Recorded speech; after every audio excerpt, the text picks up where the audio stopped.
Key Security Systems presents a tech support video. How to change the battery in a PowerMaster external bell box.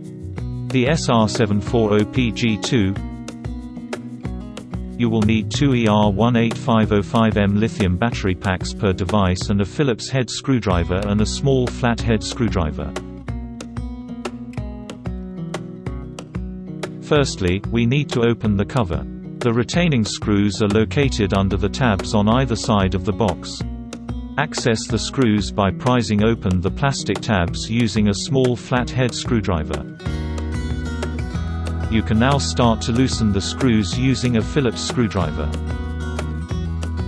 You don't need to take them all the way out. Open the front of the box, it hinges from the top. Once fully open, it will lock into position.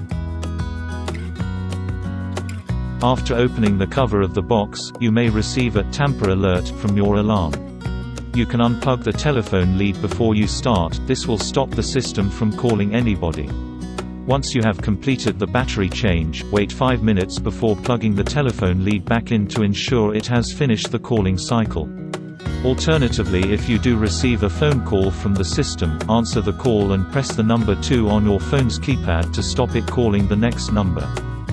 The batteries are located behind the cover. To open the battery compartment cover, release the small clip on the right-hand side.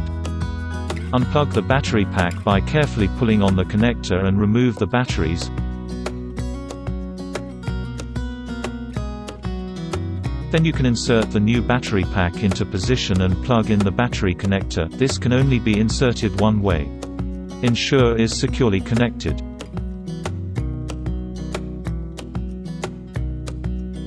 Close the battery cover and snap it firmly shut. The front cover is then closed by hinging it down. Ensure it is properly closed. Then tighten the retaining screws and close the screw tabs. Check the panel to make sure the amber trouble light has gone off. If not, reopen the device and ensure the battery is properly connected and the cover is closing properly. To learn more about the PowerMaster security system and other Visonic devices, please visit www.keysecuritysystemsltd.com.